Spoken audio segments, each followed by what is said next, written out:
This is Mind Wars. I'm Chris Ryan, and on today's show we got Kevin Annett from Canada, who is a global human rights campaigner, author and whistleblower, who has led the movement to expose and prosecute child murder by church and state in Canada and Europe. He's also the co-founder of ITCCS, which Kevin can explain shortly, and has been also nominated twice for a Nobel Peace Prize. Kevin, welcome to the show. Chris, it's good to have me here, or it's good to be here. Yes. Either way. Yes. It's great to have you here. So just to start off, for people who are not too familiar with you overall, Kevin, could you give us a brief background actually on yourself?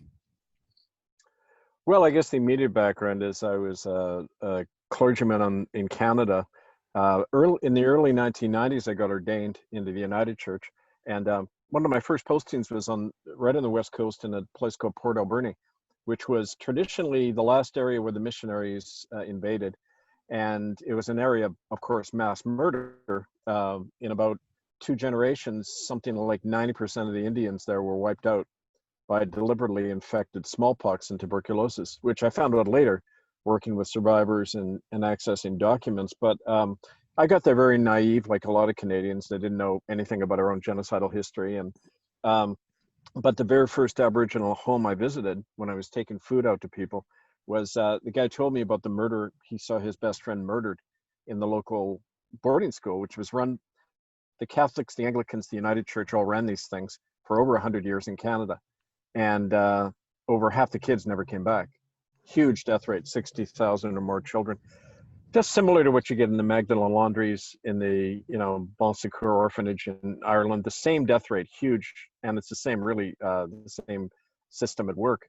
And so when I heard these stories, I began to visit more Native people. I invited them into my church, let them speak from the pulpit. And soon there was, pushback from the church because they were worried about these crimes coming out. I was given a warning, to back off, and I didn't. I kept investigating.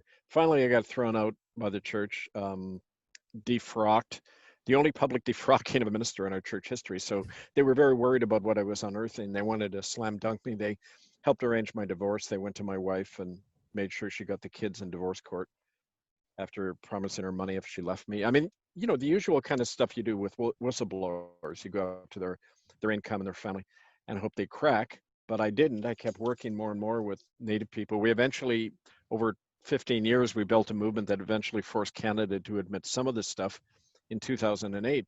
But what was really quite interesting was right at the same time, people over in Europe heard about what I was doing. And I got invited to Ireland, to Dublin. There was a group that met in the fall of 2009. I first met them. And these were folks who were picking in the Doyle in Dublin over the not just the obvious stuff about children being harmed in orphanages and Catholic schools, but Rosaline Rogers was her name. She had survived medical experimentation where she was used as the church would farm out kids to drug companies for testing and medical experimentation and make a lot of money on it. And she was talking about that, invited me to come over and speak. And after that, we got together and said, look, we're taking on a huge multinational institution here. We need to be organized across borders too, the survivors of these crimes. So we formed the ITCCS, which was the International Tribunal of Crimes of Church and State. And that was formed in the, spring of 2010. And we started campaigning all over the world. We began to get a lot of support because, of course, these crimes happen everywhere, not just Canada. And eventually we formed a common law court in Brussels, and it put Pope Benedict, Queen Elizabeth, and others on trial, found them guilty. And what was interesting was just before the verdict came out, Pope Benedict resigns because the Spanish government had issued a diplomatic note saying, based on the evidence we've seen in this court case, he could face arrest if he comes to Spain, because he was signing letters to bishops all over the world saying, not only cover up child rape, because that's actually a standing policy in the Catholic Church. You have to, or you get excommunicated. If you tell the police, you get thrown out of the church and into hell, I guess. That's the way Catholics think. But not only that, but the Ratzinger was openly covering up child trafficking and the death of children. And this stuff came out, he stepped down. So did 3 top cardinals, including Cardinal Sean Brady in Ireland, the cardinal for the whole country, because he had been involved in covering up the discovery, if you remember, in Tuam In Galway, there was at the Bon Secours orphanage, they found a cistern with the remains of over 800 newborns and infants. And what didn't get into the press, I was talking to people in the Garda, and one of the guys said that they had found, the early report showed that these skeletons had been chopped up. They'd been burned and dismembered, which often indicates ritual sacrifice of some sort. And again, the whole thing was covered up, of course. The Catholic Church and the Irish government issued their report about their own crimes, which you get in Canada and everywhere these things go on. The perpetrators, the serial killer picks the jury and the judge, pretty much. And so naturally the thing was whitewashed, but it made a lot of people awake and very angry. And so we've been going really from strength to strength all over the world. And now you're seeing with all this COVID stuff, they're using exactly the same measures on everyone that they've used on Indians and kids in orphanages and that for many years, like the mandatory vaccination and that's all standard practice when it comes to Indians. You can't refuse vaccinations if you live on an Indian reservation in Canada. It's been that way for 140 years. So, I mean, this is all coming to a head now, these same measures, and I think it's very relevant to what everyone is struggling with these days, And before we get into the heavier stuff, is you lately yourself have been doing some great work with regards to common law and the COVID-19 situation in Canada. Could you go into a small bit of that for me? Well, yeah, this really came out of our work, and I should mention to folks who are listening, you can see a lot of the evidence I'm referring to at murderbydecree.com. That's like 25 years of research of this hard evidence of deliberate genocides by church and state all over the world. And anyway, what came out of it is we tried again and again in the Crown courts in Canada to get the stuff out. They continually refused to look at any crimes by the Crown or its affiliates like the churches. And so we had to go international. That's one of the reasons we set up the common law court in Brussels. But then we thought, well, why not bring it home? People have the right under at least the English common law tradition to form their own courts and assemblies. And 12 or more people constitutes a government, a lawful body. So what we've been doing all over the country is organizing these common law assemblies. 12 or more people sign a charter, and they start passing laws. And a number of the West Coast assemblies passed these laws a few weeks ago, saying the COVID regulations are struck down. They're illegal. They were never passed by any parliament or court of law. They're unhealthy, and they're not warranted because of the relatively low death rate from so-called COVID virus. And then the assemblies got together, formed a national council, and passed one just 2 days ago on September 8th for the whole country. So now people have a lawful order that says not only I'm not complying with these regulations, but anyone who tries to impose them is committing a crime and can be arrested and tried in a common law court. So it's really kind of turned the table and given people a sense that we don't have to be victims. We don't have to run and hide. They're the ones breaking the law. They're the ones using illegal measures, not us. And so it's putting power back onto the people. And it's early days, but I suppose from your experience, how successful do you think this will be in actually getting the people to rise up and move forward with it? Because I'm sure the other side is from what I hear, you've got death threats. There's a pushback already. Oh, well, death threats are not a new thing. Yeah. I mean, it goes back over 1998. I got the first death threats when we held our first tribunal into the residential school crimes in Vancouver. But I mean, death threats are a sign of weakness. If they're going to kill you, they'll just kill you. They're going to give you a warning about it. It's like the threat of a lawsuit, right? Then go ahead. Let's go to court. Let's look at all the evidence. I've never been sued once over 25 years, which tells you a lot, right? Yeah. But anyway, what was the first part of your question before the death threats? I was basically saying, how, from your experience of stuff like this going through, how successful do you actually think it will be? Do you think enough of the people will rise up and actually back this and go with it? Yes.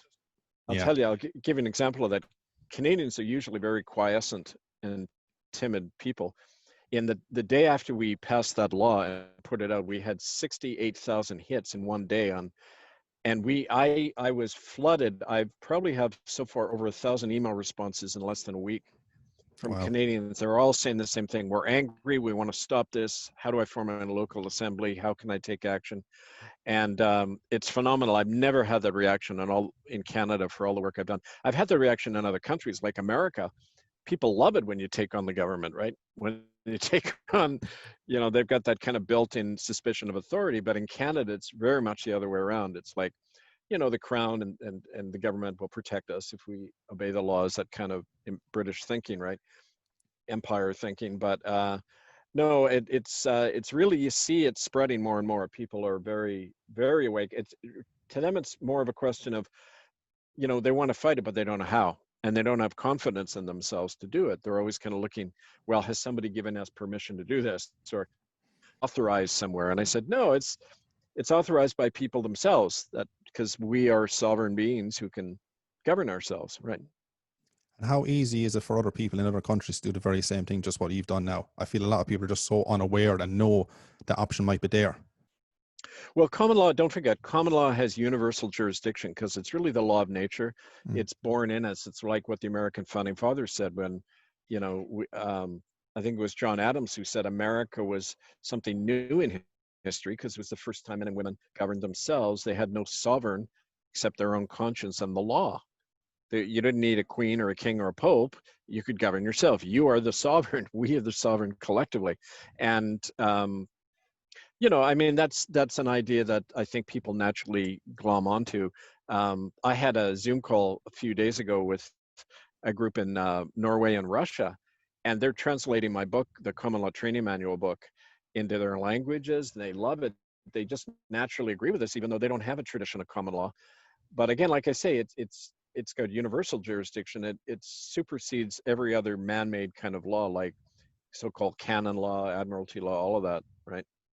Perfect. I'm in London myself, and a few weeks back, I was at the actual London protest. They had it in the region about 35,000, but not in comparison to the population of just London alone. It should have been far, far more. You see Berlin, obviously millions and millions of people rising up. Is there any kickback like that in Canada? Or like you said, is everybody just a bit skirmish and leaving it up to somebody else to basically front the line? Well, English Canadians aren't as militant as in Quebec. There was like 20,000 people in the streets of Montreal. Because of course the French don't like the British crown. I mean, they're already estranged. They make fun of the Queen all the time. So yeah, in Quebec there was more of a response. But again, there's over 100 assemblies that have formed all over Canada, mostly in English Canada. So people are learning. I mean, you learn from your experience. You got to get whacked in the head a few times. I had to, to really wake up to what's happening. So it's a learning process for everybody. But at least it started. How positive are you, I suppose, moving into wintertime now, when I know they want to turn cases into deaths and ramp up the lockdown and every freedom's gone again overnight for this, so-called scam of a virus that's going around the place? How positive do you feel? Like, I feel it's just talking to a lot of people, and it's like they really need to be pushed back against the wall and have literally nothing. And that this is the last thing they have to fight for. It's like they really need to be at the end of their tether before they go, right, actually enough is enough. I need to start getting out in the streets or start moving forward now. I see a lot of people getting to that point now. And right now, I think the more the system imposes these things on people, the more it's going to backfire on them, because they're making the mistake which rulers shouldn't make. And that is, they're attacking a whole group. Selective targeting is how you control people, because if you attack an entire group, you create a lot of enemies. And they're using really desperate measures, and they don't make any sense, the way they, these haphazard responses. So I don't know if they know what they're doing. I think it's fairly amateurish, I think, the way they're going about this. And they're creating, I mean, often I say to people in assemblies, we're not going to radicalize people. The system is. We got to thank the police state, because it's waking up a lot more people than we ever could, right? And we now have to take advantage of that and create that piston for all of the steam being created, right? Correct, yes. So what I want to talk about then is the actual Vatican itself. Obviously, people have heard there's plenty of corruption and stuff in the Vatican, but nobody really knows like what actually goes on inside in the Vatican. I know you have a lot of inside stuff, detail-wise, that that's going on.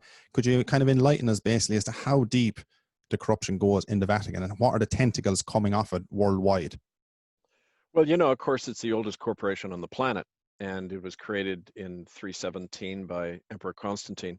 And I often find it interesting, the symbol of the Catholic Church is Jesus there, a corpse on a cross, because in many ways that's exactly what the church did. I mean, they killed the man Jesus and his essential teaching, right, of love your enemy and nonviolence, and they became kind of a synthesis of the Roman Empire and the church, which was this empire, this global empire that said, and all the early papal bulls said this, and they're still on the books, these papal laws that say if you're not a Catholic, basically, you don't have a right to live. We can extinguish you, take your land. And when they came to the New World, there were two papal laws passed that said any Catholic king has a right to take anyone's land, including non-Catholics. They use this against for example, my Huguenot ancestors in France. Anyone who descended from the Church of Rome was treated like a pagan, and they could be murdered on sight. The best you could hope for if you were an Aboriginal in the New World was you could be enslaved if you converted, and then they couldn't kill you or rape you, but they could work you to death. I mean, a gross example of this was everyone likes, I call him Smiley Frank, Pope Francis, right? You know, the poster boy now to kind of do the spin operation and make it think, oh, everything's better now in the church after the evil emperor got booted, right? But Bergoglio went to, Pope Francis, Jorge Bergoglio went to California. Like 3 years ago, he went to the States and spoke to the UN about how we need one world government, a one world religion. And he went out to California and he beatified, he made a saint out of this guy called Junipero Serra, who was a Franciscan missionary who personally worked to death over 100,000 Indians in California on these plantations. And they went out on search and destroy missions. Anyone who wouldn't convert, they just murdered en masse. So Bergoglio gets up and says, we are inspired by his zeal, right? Like this mass murderer is made a saint by a more liberal pope. I mean, the reality is, and the reason I'm saying this is the ideology, the spirit is the same. It doesn't change over the centuries. It's basically, we have the right to wipe you out if we like, and that's a holy act. Well, that's what the Inquisition was called. An auto de fe means an act of faith when you're barbecuing other Christians because they don't agree with all the papal laws, right? So, I mean, this is the nature of the institution. You can change the figureheads, you can change the mask, but it stays the same. Now, I began to get a lot of evidence of that on the ground. I mean, being a Protestant, I was kind of raised with that. It wasn't like hating Catholics, but it was saying, understand that you don't need to have this church to worship Jesus. You can just do it, right? And you don't need to give money to the Vatican Bank, and it's money laundering for the mafia, right? To be a Christian. So anyway, don't want to get into religious controversy. It tends to really create a lot of wars, right? We know that. But anyway, I learned on the ground from a lot of survivors when I went to Ireland, and that I met two survivors of something called the Ninth Circle. And this is according to records. There was a Vatican librarian who released that policy I mentioned earlier. It's called Crimen Sollicitanis. It's the standing policy in the church saying that if a child is raped, the police are not to be told. Everyone is silenced. If anyone snitches, they're excommunicated. That policy was released to the London Observer in 2004 by this insider in the Vatican Library, translated out of Latin. It goes back to 1929. Well, he released an even more amazing document which made reference to the Ninth Circle, or the Circle of Nine. It refers to the ninth level of hell in Dante's Inferno, in that poem about hell. And the Ninth Circle was the lowest level of hell where Satan resided, and where people went if they betrayed a sacred trust, like the trust of a child. Well, these Ninth Circles are sacrificial cults. They go back, the Jesuits set them up sometime in the 1700s, and every pope and top cardinal is expected to take part in these rituals. And it parallels very much the Catholic Mass, where it's believed that the blood of the innocent redeems us, gives us eternal life, whether it's Christ or a young child. And according to two eyewitnesses, both women in the Netherlands, Toos Nijenhuis and Anne-Marie van Bienberg, we have them recorded when we did our common law court in Brussels. We have their testimonies describing how they were raised in these intergenerational satanic Catholic families, and they witnessed the ritual torture, killing, and cannibalization of young children. Human hunting parties in Belgium in the woods outside Brussels, involving the Dutch and British royalty. A toast was taken to Carnarvon Castle in Wales, where Prince Philip, Pope Benedict, when he was still a cardinal, Joseph Ratzinger was still a cardinal then, taking part in these ceremonies, killing, dismembering children, all of this stuff.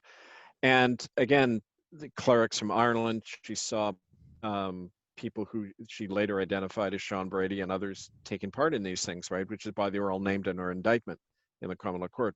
So on the ground, validated by not just witnesses, by documentation, and also, the reaction of these people when they're named, they all resign. The head of the Jesuits, Adolfo Pichon, he was named in the indictment, and he announced his resignation very soon after, which had never happened before to a superior general of the Jesuits, right? So all of this stuff is hitting a nerve, obviously, and I think the proof was in the pudding. When Bergoglio went to Dublin, the turnout was something like 5 to 10% of what they normally had to a visiting pope. I mean, the stands were empty. I remember um, when Ratzinger came to London in 2010, we had a protest of the Pope March, and the organizers expected like 500 people. We had 20,000 in the streets of London, and they had to bus in kids from Catholic schools all over the country because the turnout was so low. So, Catholics are voting with their feet, very much saying, this is not something we want to be part of. And I saw that all over Ireland. I've been there a lot over the years, and just see just a lot of very traditional minded people just staying away. Mary Kelly, my friend and one of my friends in North Dublin, she took me to the local church, Pro Cathedral, and they seat 500 people. This was just a few years ago. There was like 32 people there on a Sunday morning. And, that's in a quote, one of the most loyal Catholic countries in the world, right? I mean, it's all indicating this real revulsion people are having, and the need for, well, really what we saw in the Reformation, really a desire to clean house and start over, I think. Just reverting back to the actual Ninth Circle itself for a minute. Is this like an actual, like a satanic cult worldwide? What people are involved? Are the headquarters in Rome itself, or how does it operate? Who's actually involved in this? Well, the headquarters has shifted around a lot recently. We keep shining a light on it. Traditionally, it was in Rome. It was one of the centers of these rituals was in a Jesuit church just a few blocks from Rome, from the Vatican, St. Peter's Square, called the San Lorenzo Church. There's a sub basement area there where ritual sacrifices occur routinely, but it happens all over the world. It's very based, of course, in Europe, and it's tied in to what's called 'Ndrangheta, which is the European mafia. They do a lot of the human trafficking. They provide children for the hunting parties for a lot of this stuff. The mafia, the Catholic Church, these big corporate interests, they're all very much connected, and so it is a very much an international network. It has a lot of backing, police and government backing. I mean, every head of the CIA going back to the World War II has been a member of the Knights of Malta, which is, goes back to the Knights Templar in the Middle Ages, and these other military societies set up by the Vatican to wage holy war, right? I mean, these, like I said earlier, these societies, the attitudes, they don't change. They just alter their appearance a bit when the light is shone on them. But it's very much just like what they call human trafficking, which is really a system of modern slavery. It involves over 20 million, mostly women and children every year that are trafficked for all sorts of reasons, not just sexual and sacrificial, but slave labor and everything all over the planet. Vatican Catholic Church very heavily invested in that. The Vatican Bank is a big backer of a lot of this stuff, investor in the arms industry and all of this. So I mean, you just have to follow the money on this stuff, and a lot of the stuff is exposed. How connected would you say Ireland are to it, being, as we said, such a good boy of a Catholic country that it is, even though numbers are diminishing and the pews in the church can show that. I even noticing it more from time to time in Ireland. There's always much older priests or older nuns. It's diminished. Like, none of the young priests in their 20s or 30s seem to be joining anymore. It's just older faces, all you get to see all the time. I mean, do you believe after time it's just obviously going to dwindle out? Just like the Christian Brother schools in Ireland as well, bit by bit they're eroding. There used to be massive for actual Christian Brothers teaching at one stage, and now they're never heard of. The name is still over the door in the school, the CBS or what, the Christian Brother school, stuff like that, but the actual people inside are just regular people. They're not actually brothers anymore. That's right. And, I mean, when you got billions of dollars, you can create any image you want of yourself, even when your it's really a shell. It's an empty shell, the church in a lot of places, and the Church of Rome. And so, but you find that with all the mainstream churches, they're all collapsing because of, they find there's a direct connection between people's involvement in religion and their level of poverty and lack of education. As people get more educated and more out, they tend not to go to church anymore. They can believe more in the here and now than in the hereafter, right? So we find that, but it's also just a simple matter too of having to cover their assets when you're faced with major lawsuits. We found that when we began suing the churches in Canada over all these genocidal crimes against the Indian children. They all started closing churches and hiding their assets, closing their offices, doing, they're run by lawyers very much. And so, I think people are naturally creating alternatives in their own ways, and yet they could very much, the media is very controlled by the same interests that run the church. So you're not going to see this reflected in any of the quote mainstream media, but it's a fact on the ground, right? And it's a good thing, I think, So I know you touched on the Vatican Bank briefly for a moment. That Vatican Bank, I know many people have heard about it. I suppose they don't know how powerful, would you say, on the actual world scale it is itself, to ties all over the world. You mentioned the arms industry and stuff like that, but I suppose, yeah. Well, there's a woman in Switzerland, Dr. Catherine Horton, and she's kind of devoted her life to this, researching where the money of the world goes. And one of the things she published showed that about 70%, nearly 3/4 of all the money the banks, and the other financial institutions of the world are channeled into two banks through 10 offshore accounts. And the two banks are the Vatican Bank and what's called the Bank of International Settlement in Geneva. And they have extraterritorial jurisdiction, which means no law can touch them. They're never audited. They're completely secret society. And that's where something like $50 billion every year is raked in just from collection alone. From the Catholic Church is pretty much based in the third world now, in Asia and Africa, and South America. In Europe and North America, it's pretty much dead. And so, it's that at that level. So yeah, So financially. are you also saying, say, that a lot of the money, say, be it in Ireland or other countries that are pretty much dominant Catholic-wise, that's still there at the moment? Like, when people go into mass, normally the basket gets thrown around and basically people will put 50 pence or €5 or whatever they can afford to put into it. A lot of people believe, obviously, it's going back into the local area. Do you believe, obviously, the majority is going to the Vatican or it's going elsewhere? Well, I know, having been a clergyman, that it was a standard policy, not just in the United Church, but in every denomination, that on average about 80% of the money is channeled to either the national or the international church corporation. Like with the Anglicans, it goes to the Archbishop of Canterbury, right? And they're like a parallel. Anglicanism is like they want to be Catholics, but they just have the king or the monarch as the head, not the Pope, rather than Christ as head of the church, which I was always taught was the case. But anyway, so yeah, a lot of the money, it's a practice. They're just big money-sucking corporations. What people don't know is there's a thing called, you can see this on a website called concordatwatch.eu. A concordat is a special treaty that the Vatican has with various governments. Like, they pretend they're a government when they're not. This Vatican is not a state. It doesn't meet any of the requirements of a state, but they're called that.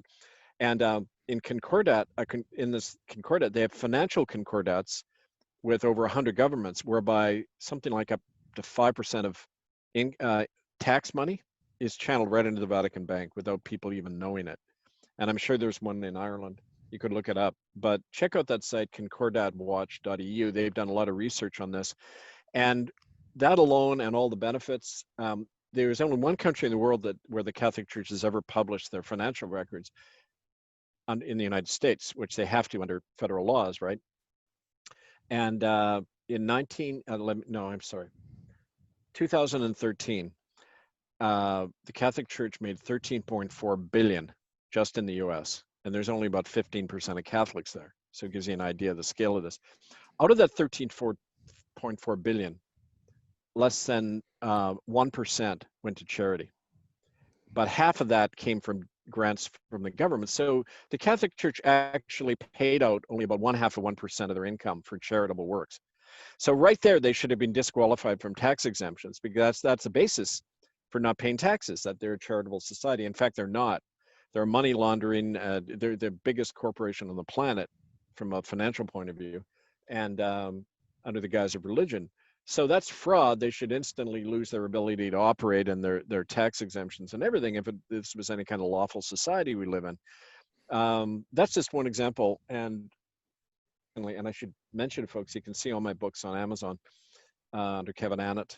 But one of them is a book I wrote for people at the UN saying the Vatican needs to be expelled from the UN. And here's all the reasons: that they don't qualify for membership. They got in illegally. Then it was never voted on to even allow them in. They just popes kind of invited, or secretary generals invited them in, secret deals with the popes, but they shouldn't even be in there. And, so it's another example of the fraud and crime that goes on at the international level. The collusion with the state, church, big money. It's that triangle is what created genocide historically, and it's still going on, right? Yeah, because I see it when I go home from time to time back in Ireland. It's on a Saturday night, or be it a Sunday morning, the people constantly outside the churches with their little signs up, begging all the time. And it's a case of like, you own pretty much, I'm saying half the land, but there's an awful amount of land in Ireland that they're supposed to basically own, the Christian Brothers, to the nuns, to the parishes, to everything that they own around it. But yet they're consistently begging all the time. There was a cathedral in my own town. I think it costs, over 2.5 million in the region of that. They want to basically restore it and fix it and do lots of stuff to it anyway. And that 2.5 million came from all donations pretty much across the world outside of town as well. And if you only sold off a small bit of land, they could have easily had that money if they wanted it. I knew actually a guy that was on the chairman of that committee, and he said one morning, he said that they got an envelope, anonymous, of over 25,000. He said, and that was just one of many. He says, I was dropped in. He says, and people are asking, why would you think they would do that? He said his reason, he reckons, because a lot of people were feeling guilty over time. They could have got on in years, and they just feel guilty for maybe sins they've done over time, and say, look, there's 25. Oh, God. Well, it was funny. Like when I was in Rome, one of those times, I couldn't go in to the Vatican. I just couldn't stomach it. But my friend went in, and she said, yeah, they've got a big sign. It says papal blessings, 150 euros. Like in Martin Luther's time, where that's the thing that sparked him to issue his theses against indulgences, where you can buy your way into heaven. You pay enough. And apparently God prefers credit cards to cash.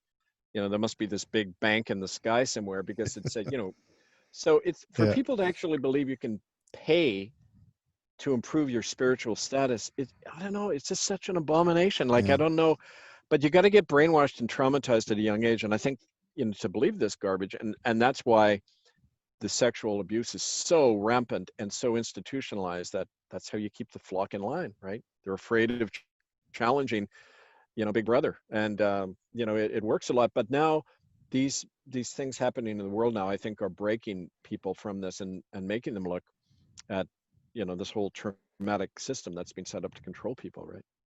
Yeah, I've seen it as well. Just to briefly touch on that again, was there's a couple of elderly women in the town where I used to grow up.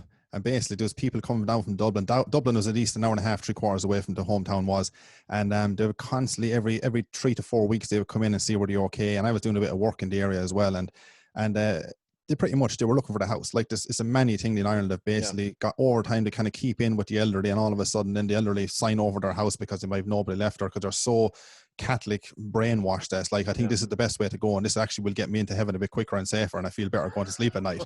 The madness so continues. Sad. Like, I know, it's so sad. And I know, but another horrible part of this is, having worked in a lot of healing circles, both when I was in the church and then out after, it's especially hard to overcome this trauma of you being raped as a Catholic child, because you equate the priest with God. You believe that he's a direct pipeline, to heaven. And if he's harmed you, there must be something wrong with me. And that's a lot harder for a Catholic to deal with than somebody who doesn't have that belief, who just says, there was this jerk and he harmed me using his religious office to protect him. No, that the trauma is so much greater among Catholics and causes such enormous suicide rate and everything. I think that's why when this stuff first began to surface in Ireland, it was huge. I remember at one point, there was a couple of thousand people outside the Doyle protesting this stuff. And you didn't see that in other countries because, of course, the Catholic Church represented culturally the resistance of the Irish to the British and over the centuries. And yet the sense of betrayal is so much greater because of it, right?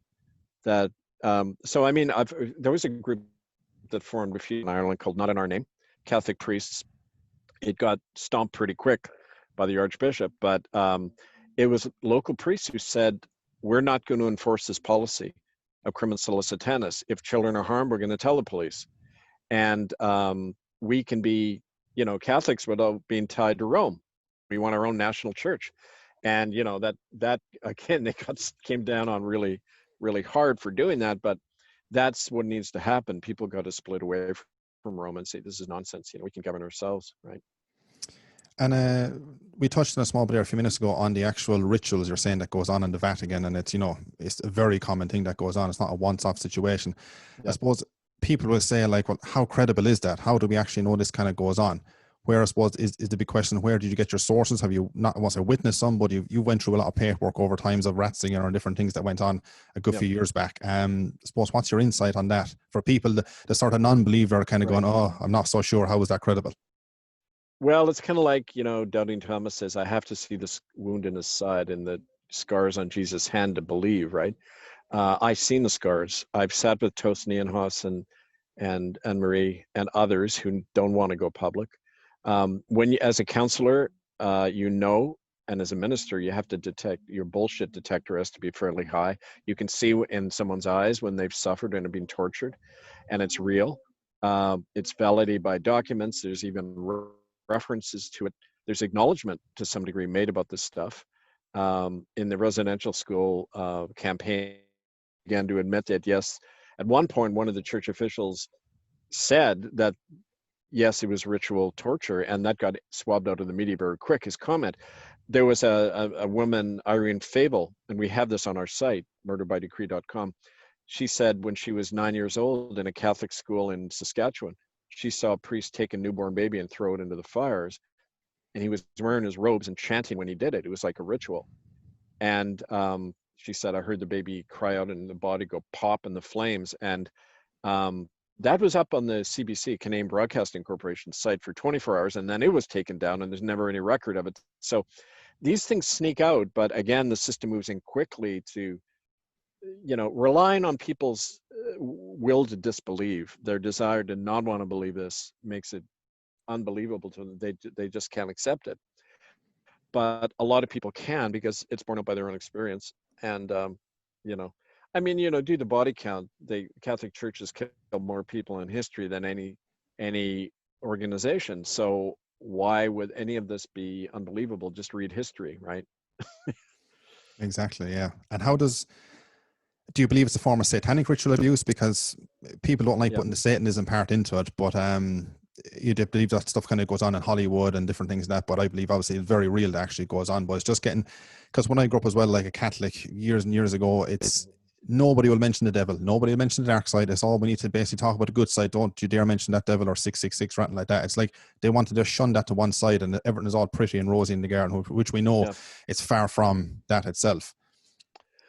Well, the trouble in Western tradition and our religions is that we tend to project everything outwards. The devil is out there, God is out there, somebody is out there that we have to pray to, but the point is that's all projections of our own psyche, and we have that shadow in ourselves, we have that light within ourselves.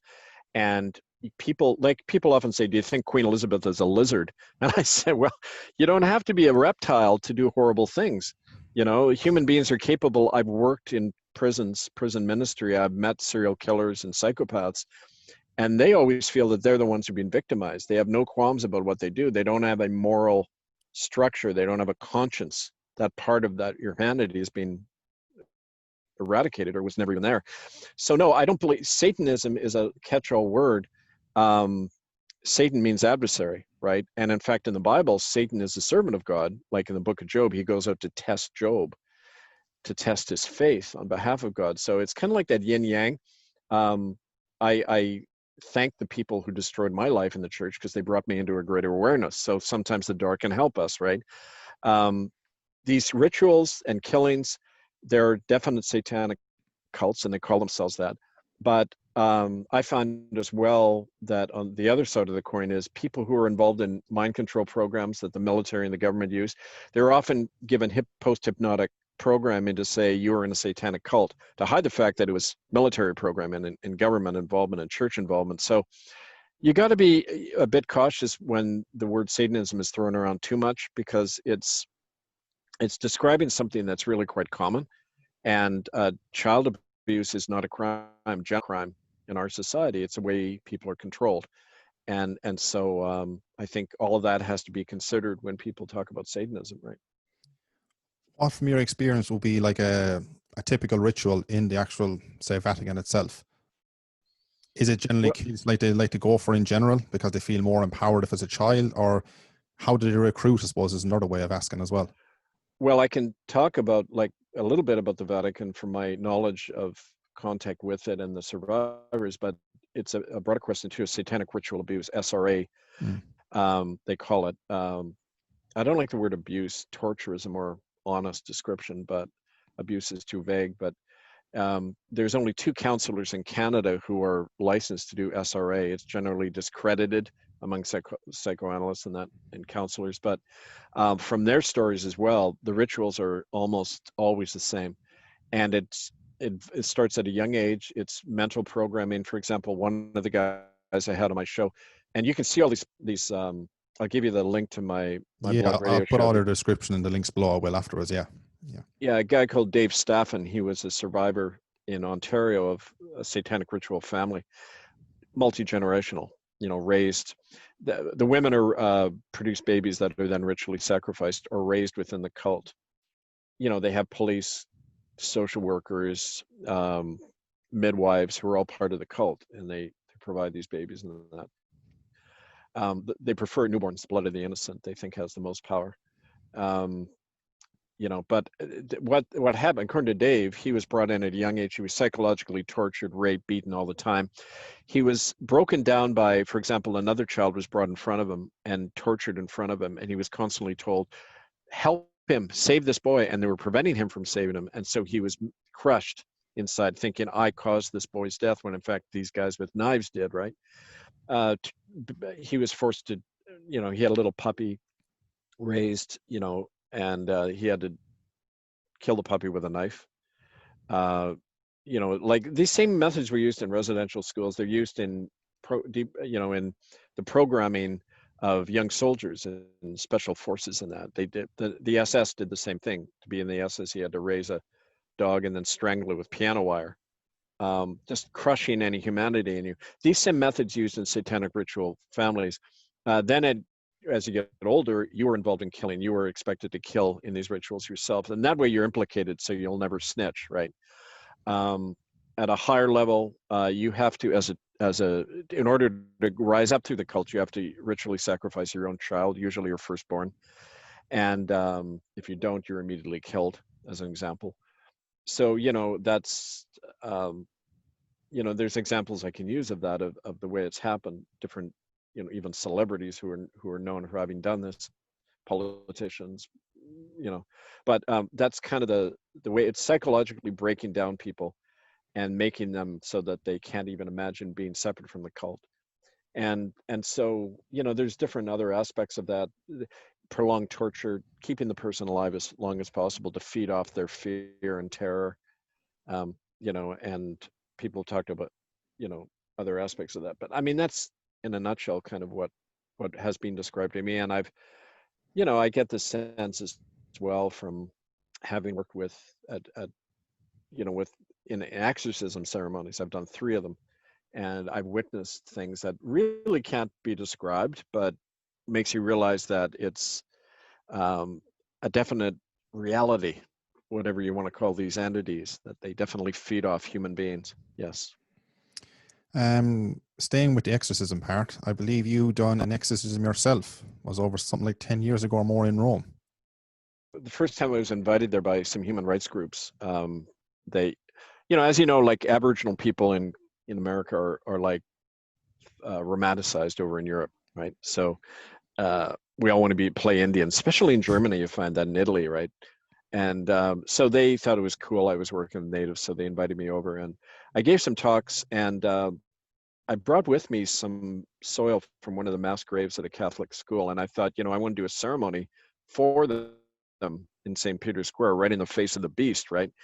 And I went there, and then when I was there, something occurred to me that, no, this is really an exorcism. You've got to call it the spirit. You got to confront it, right? So whatever this thing is in Rome. So what's really odd, Chris, is that I was standing there, and normally the policy in St. Peter's Square, you cannot hold any kind of protest or religious ceremony if it's not approved. And if you try, just a few months before I was there, these 13, they're called 13 grandmothers, they're native elders, came over and they tried to hold a ceremony. And the Rome police immediately arrested them for holding that ceremony, for conducting a pagan ceremony, right? Which is apparently against their law. But it makes you wonder how they would treat Jesus if he showed up. Right? But anyway, I was there. I'm standing there in the middle of St. Peter's Square. I've got my vestments. I've got, I'm doing the whole ceremony, and they're walking by, ignoring me, which nobody could explain.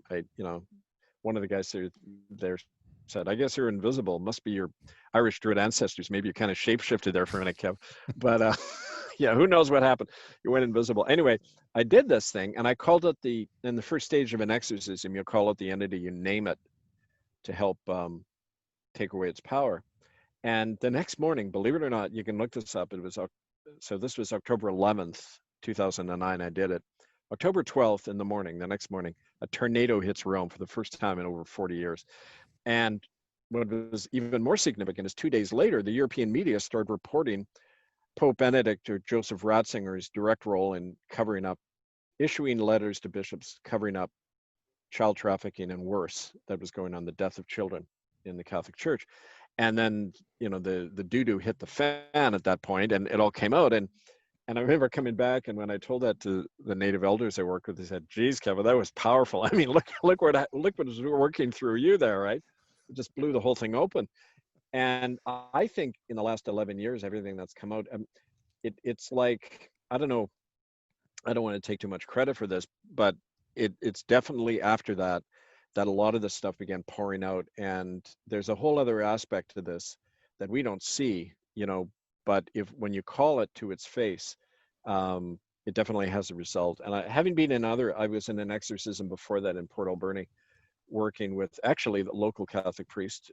I was kind of in the prayer support group for him when he was doing an exorcism, and he subsequently got defrocked himself, which was interesting, that priest. But for similar reasons. I mean, he was challenging the bishop on a lot of this stuff. But he and I were working on this, and it's a reality. Like I mentioned before, the possession is a reality, and in a certain number of cases. And I think it could explain, a lot about what we're dealing with in terms of how people can be so inhuman to do these things. I mean, I don't know if they're in the right mind, and I've seen how that's possible. So that's kind of my experience of it, and it was definitely fun experiencing all that. To say the least, yeah. Oh yeah. I suppose the big question people ask, they kind of go is, exorcism itself, you have to be a special kind of person to do it. And then the other thing they'll say that, well, you see from the movies, of course, but you've experienced in real life, is that when you're actually doing an exorcism, they say it completely drains literally almost the life out of, say, you, for example, the person that's actually doing the exorcism itself. How true and how much of a Hollywood myth is some of that stuff? Well, some of it is Hollywood and church propaganda that, it takes special people to do it. I think you do have to be a unique kind of person to do that. Be very loving and very centered in your faith and very grounded spiritually. But even that, I remember I read a book once where this Irish priest had only done 3 in his life, and he said, yeah, every time you encounter that entity, that darkness, that it takes something out of you. And I know, the thing of exorcism, it's not just about individuals who are possessed, but what do you do when a whole culture is? What do you do when a whole institution is possessed by a spirit of conquest and greed and corruption, right? To me, that's the bigger question, right? And that exorcism starts in each one of us. We just have to just not be associated with it, not feel that we have to sacrifice our own integrity and values and conscience for the sake of something bigger, because there isn't anything bigger. That's there's an old saying, the soul is given to the individual, not to the group. And I think that's true. We have to guard our souls and not give it up, which I've seen, having been a clergyman, I've seen a lot of my fellow clergy people were broken because they had to be part of something that they knew was wrong. And when you do that, you lose something to yourself. Kind of like when you go up against what that priest said. When he went up against the evil one, it takes something from you. Now, I don't think if you act in conscience, I don't think that takes the essential part of you, but there is an energy exchange. If you give up your life for another, which you do, you very much give up your life for the innocent who's possessed. There's a price, there's a cost involved. And I know in my own life that's true. I mean, when I lost my family, my children, when I went through horrible blacklisting, smear campaign that still goes on, attacked, hated in your own culture, it part of you dies. And my innocence and naivety did die. But if you want to talk in resurrection language, something else came forward that they can't control. And that's the really the beauty of what we go through right now, and the separating that's going on in the human race is when you're faced with this kind of horrible police state and tyranny that we face, it sorts people out, and it sorts us out inside. It kind of like makes us realize that we have to make a choice and stand on a stronger and higher ground, be better than who we thought we were. And it's that when I see that happen, I say, yeah, all that suffering is worth it just to bring that out in us, you know. And I don't know if you want to go into a small your own personal situation to touch on it, when years ago when you were over in Canada itself and that, and when basically your wife was leaving you by the church, obviously helping her with money. I think it was up to $250,000 or more, if I'm correct in saying, and your kids and that at the time, was your wife and maybe your kids were too young, were they not kind of saying, Kevin, I just don't understand what you're doing, what are you doing? Or did they not understand what basically you were doing? And how is it to this day? Like, have they kind of come around and realized, oh shit, actually, yeah, you were actually doing for the greater cause. There was obviously no bad intentions of what you were doing, but is it too, Well, my ex-wife, Anne, she was Irish Catholic, actually, Anne McNamee, and her dad didn't like his daughter marrying a Protestant clergyman in training. So there was a bit yeah, a bit of problem there, family issue, but not enough to make them do what they did subsequently, and Anne as well, she always backed what I did, and yet she had gone through abuse at the hands of her own dad at a young age. And in psychology, they call it transference. If you can't deal with the person who did the harm to you, you transfer it onto a safe figure. And all of a sudden you start hating that person without cause. And you find as a clergyman, you get that a lot. You get hate stares and you're a lightning rod for people's shadow and light. And you're either Satan or Jesus to them, right? A lot of the time they do that projection. Well, Anne did that. And right at the time that I got fired, she was getting quite nervous about the stuff I was raising, allowing natives to speak from the pulpit and that. Not enough to kind of insist that I stop or anything, but she was going to a counselor, and the church had access to that. That counselor shared information unethically with people in the church, and they knew how to approach her then and press her buttons. They basically said, you're never going to work. Your husband's never going to work again. If you want to leave him, we'll make sure you get the kids, which is interesting that they could guarantee that. It shows you the collusion going on in the court system and the government, because nobody wanted, in official society wanted this stuff coming out about mass graves of children. It hadn't been out. There'd been no lawsuits about it. So I was definitely leading this. I was the tip of the spear on this stuff, and they used everything they could to crush that. And so it was traumatic for me. And she, as people tend to do when they've done something they don't like in themselves, they keep denying it. And she kept, disliking and hating me over the years. But that's lessened. Everything lessens with time. My children were only 6 and 3 at the time, Claire and Eleanor. And actually, Claire is named after the county, which is where we were, County Clare, when we were pregnant. So they're now 31 and 28, and we love each other, but there's a distance, and it's because they've never faced that trauma in themselves. And any child of divorce goes through that. You're pressured to almost, they call it parental alienation syndrome in family court. You kind of feel you have to side with one parent against the other, so you accept one parent's narrative of what went on, and you can't accept other parts that might contradict that. I mean, we get all that, but don't forget, Canada was vilifying me all over, and that can't help but influence everybody, including your own family and children. Frankly, there's nobody in my biological family who wants much to do with me anymore, except my father, who's American. He lives in Florida. He was the family scapegoat himself, so he can relate to me now. And he's actually one of the guys who have helped me get nominated for the Nobel Prize among American scholars, right? So it's funny, you know, that what we go through can alienate us from our own blood, and that seems odd. It always did to me, because I always held family to be sacred, you know, the blood tie. But I realized that even love can be overcome by fear, and this very much a demonic force at work, which attacks people in their weakest points, you know. And so all of that has had an effect, but nothing is ever written in stone. I mean, if you keep talking, if you keep your heart open, keep telling the truth, what you experience, that's all you can do, right? And people then have to decide, you know, which way they're going to go, right? And that's kind of been my approach. So Exactly. I always believe if there's validity in your truth, but nobody knows actually what you're on about, the time they might think you're cracked or you're a conspiracy theorist or whatever it is I believe there is validity in your truth. Just stay going. You'll have to go through the ditches and the thorny barbed wire first, but just keep going. And at the end, I think somebody will see. Just stay true to yourself like you have been for all these decades, pretty much. But well, and I've created, just on that too, just I've lost one family, but I've found a new one, right? All the people all over the world who've come to this, and I get wonderful support from people all the time. And I wouldn't have had that unless I had have taken this stand. So, I mean, it's part of your own growing up, I guess, you know, like there's that old saying, if there is a God, I don't think he wants us to be happy. I think he wants us to grow up, you know, and suffering is part of the way to grow up, you know. the hard way. Yeah, but it works. It's very effective. You can't deny your own experience, right? The problem is when you do.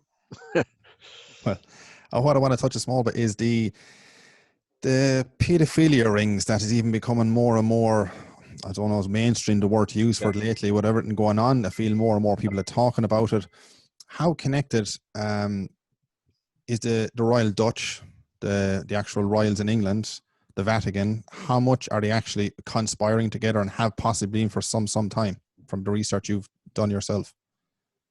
Well, again, at the level of eyewitnesses, there's a direct correlation. They often describe Dutch and British royal family members being at the same rituals. You know, historically, we know there's a link between the so-called royal families all over Europe and these crimes. And it also makes sense from, you know, having been around people with a lot of wealth and power. The more you get that, the more you think you're God and you can do anything. And I remember early on in this work, there was years ago, there was a really well-known TV commentator in Vancouver called Jack Webster. And he was very prominent media personality. And I had lunch with him once because he learned about what I was doing. And he said, you know, Kev, because he knew me from early, when I was in high school, I was a kind of a high school radical and did human rights campaigns. And he knew me from then, right? So he said, you know, these guys at the Vancouver Club, and that's the elite club where a lot of child trafficking goes on in Vancouver, he said, they pass children around like a fine bottle of wine, and they're totally protected and nobody can touch them, and there's not a damn thing I can do about it. And that's just the way things are. You're not going to change it. And the people who try to change it end up in psych wards or they end up dead. So he was kind of warning me. And I mean, it's understood at that level of society. It's not like these things are known. It's like when you're in Chicago and Al Capone is in charge, what are you going to do? He pretty much owns everybody. You got to operate. Yes. Well, I mean, you got to operate outside their jurisdiction, which is why we set up these common law courts, why we're talking about a republic in Canada. I should mention that site too, republicofcanada.ca. I guess you'll have all of these up on your I will. site. I put them all up for sure, definitely. Good. Yeah. Yep. Good. Thank you. Prince Philip and the actual cardinal himself, Pope John II, was Wales many decades ago, and they were supposed to be actually involved in a ritual or witnessing a ritual, from what I understand. Well, that's according to Tos and Anne Marie. They both made reference to that. The proof we have, even more concrete proof, something I haven't mentioned, which is the case of the abduction of these 10 children at the Kamloops residential school. This was surfaced by William Coombs, a native man who worked with us until he was murdered in Vancouver. And he said on October 10th, 1964, he saw the Queen and Prince Philip take 10 children, 7 boys, 3 girls, out of the Kamloops school, and they were never seen again. They were local children. No one ever saw them again. The numbers all add up to 10, October 10th, 1964, 10th month, 10th day, 1964, 10 children. William gave testimony about this. We were arranging to have him come to London in early 2011 to give a testimony in front of a human rights group there. 2 days before he was to leave, he was taken by force by Mounties down to the St. Paul's Catholic Hospital. And according to the nurse, Chloe Kirker, who I've interviewed, and we have this on tape, he had all the symptoms of arsenic poisoning, not TB, which is what the death certificate said. And she believed they were poisoning him with arsenic. She tried to object about it. She was fired, had to go into hiding. She lives now down in the States for fear of her life. But they said, no, they killed him with arsenic poisoning. February 2011, and we subpoenaed the Queen. They never answered charges about this. They never answered the charge against them, and under the law, that's an admission of guilt, and you can be found guilty. That's in fact the basis of how they chopped off the head of the King of England, 1649. Is Charles refused to respond to the charges, so it's called a pro confessio admission of guilt. You're not contesting what's being said about you, so you're agreeing with it. And that all happened. That's one of the bases of finding her guilty and saying, well, the head of the church and state in Canada is now a convicted felon, so we need a new arrangement. You can't have Canada anymore, right? You need a republic. I mean, this all flowed out of the trial, and that evidence, that damning evidence about that, we had a police accredited psychic come to the site where the children vanished, and she said, oh yeah, they were killed the same day. She saw their bodies in a ritual configuration. And we checked the records. The royal family, so-called, were in Canada that month in 1964. And so it all checks out. So, I mean, it's not the lack of evidence, it's knowing what to do with it when the criminals are in charge. It's always the issue, right? And how are things today in actual Canada? I know you wrote an awful lot in your actual book, Murder by Decree. How is the situation today with actual genocide and stuff? Is it still ongoing, or now because it's made more mainstream, you didn't have as much internet back in the day, it couldn't get out as much, you were doing a superior job in what you were doing with little resources you had? How easy or is it today? Is it still going on? It's much worse. Oh, it's much worse. We've issued reports on this. The Chinese involvement on the West Coast is making it a lot worse. Whole areas are being depopulated of native families by Chinese death squads. The Chinese have bought up a lot of the resources, liquid natural gas sites. The early police reports about these native corpses being found is that they were missing organs. And the same general running the organ trafficking system in Chinese prisons is on the board of directors of these liquid natural gas companies that are buying up all of British Columbia, forcing natives off the land, like the British used to do.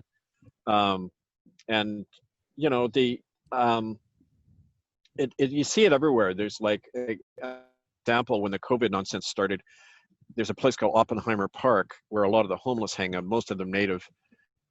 And they immediately put all the homeless in this park. They didn't distance or anything. They had them back to back, literally camped out with their tents in this park. One day they all disappear. They're just carted away, and the whole place is surrounded by high fence now. And I asked the cops, they said, oh, we put them up in hotels. I said, yeah, that's the first time in history I've heard of the city paying for the homeless to have hotels. I checked with the Holiday Inn and these other hotels. They had never seen any of these homeless folks. So they were just gotten rid of, taken out. It's common if you're native and homeless, you disappear all the time. I know this, having worked on the street there for 30 years. And so this kind of thing goes on constantly, and now it's happening even more effectively under these police state regulations they have, right? So it's just a cover to have it even ramped up even more. We've issued a report. It's all on murderbydecree.com on our site, just updates about this. In 2017, I issued a report to the world about, I call it the continuity of genocide in Canada. It's all online. It's where you take it and how you stop it. Now we're trying to stop it now with these common law assemblies and courts. It's the only way. We the people are the only way that it's going to be stopped, because there's collusion at every level, of power about all these crimes. And as we round down the show, the actual I know you mentioned the Ninth Circle earlier. Do you believe obviously there's so many secret societies around the world that are on the actual, the pyramid that some people call the New World Order or the 1%. How connected do you believe the Ninth Circle are to all these other groups as well? Very connected. It may go by different names, but child sacrifice, child trafficking, child rape, institutionalized murder, all of this is a big industry. It's a multi-billion-dollar industry in the world. The same banks like HSBC and Citibank, Chase Manhattan, who fund the money laundering for the big drug cartels, they're doing the same thing about human trafficking and killing. So there's no separation between arms, drug, and human trafficking. It's all part of the same crime. And like I say, the Vatican is the chief actor in all this stuff. So it's an interconnect. It's like any big corporation. It's all interconnected, and you see the same people all the time doing it, right? And finally, we're reverting back to Italy, I know for a minute, but I'm sure it's worldwide. How much protection does the Italian mafia give to actual Rome itself, the Vatican, and worldwide? Because there's so many stories I've read and heard, and it's hard to know which is which. From your experience, what kind of light can you shed on that? Well, here's my book, Dethroning a Rogue Power. You can get it on Amazon, the Kevin Annett, and why the Vatican must be denied presence at the United Nations. There's a lot of information in there about the ties between the Italian mafia family and various popes. And, a lot of the cardinals have worked openly with the mafia, especially in America and Italy, direct pipeline. But the organized network, criminal network, they call it Drangheta or the octopus in Europe. And they're not the old time Italian mafia, and their ties with all the Italian cardinals in the Curia in Rome, but it's like the new age mafia. And they come out of a lot of the Dutch and Belgian criminal syndicates are running it now. You can just type in Drangheta, Drangheta, or they call it the octopus, one of the code names. And they provide a lot of the children and this out of youth detention centers, orphanages, that totally integrated with the big money, the royal families, the Catholic Church. And it's the same beast, really, So what do you feel is your actual biggest challenge today and over the previous couple of decades that you've actually come across? What will be your most challenging, that's just the hardest, you're constantly battling and fighting all the time?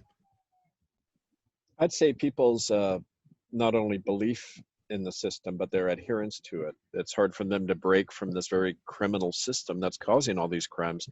And I often say to people, you want to start with looking for the enemy, look in the mirror. We fund it by our omission or commission. We're aiding this thing.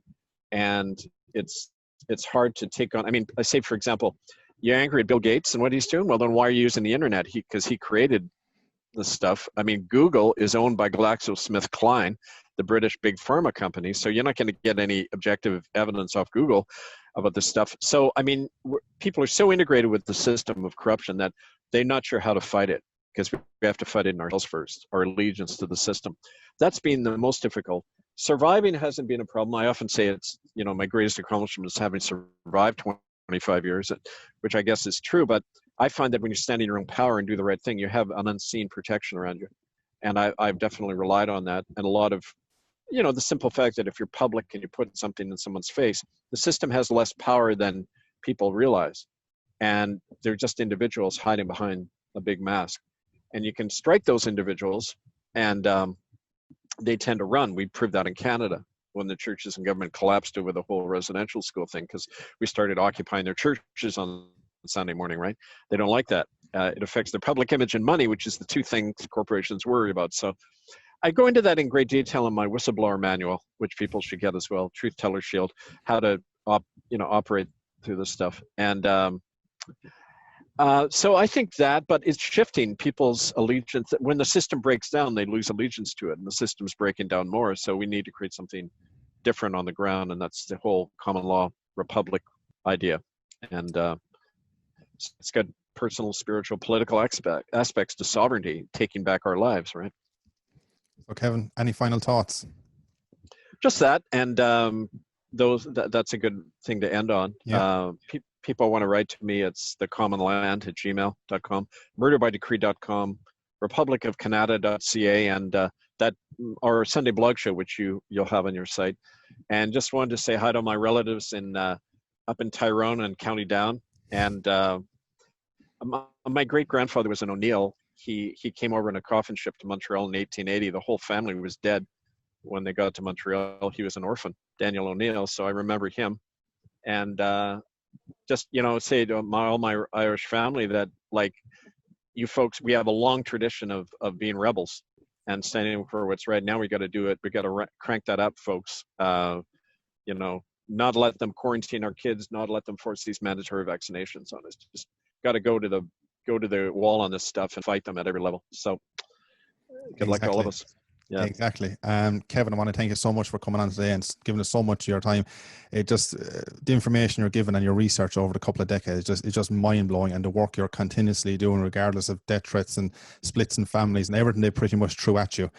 You've just stayed persevering all the way through, and just such a remarkable job you're doing. It's incredible, and keep going. Thank you, brother. No, we'll keep doing it. We'll do it again. I'll give you more updates as things progress. Please do. I look forward to you, folks. I hope that if the travel restrictions lighten up, I'll be over there to Ireland again. I'll keep you posted. Sweet. Thank you. Good. Thank you very much, Kevin. Okay, Chris. You've been watching Mind Wars. Please like, subscribe, and share. Until next time, see you then.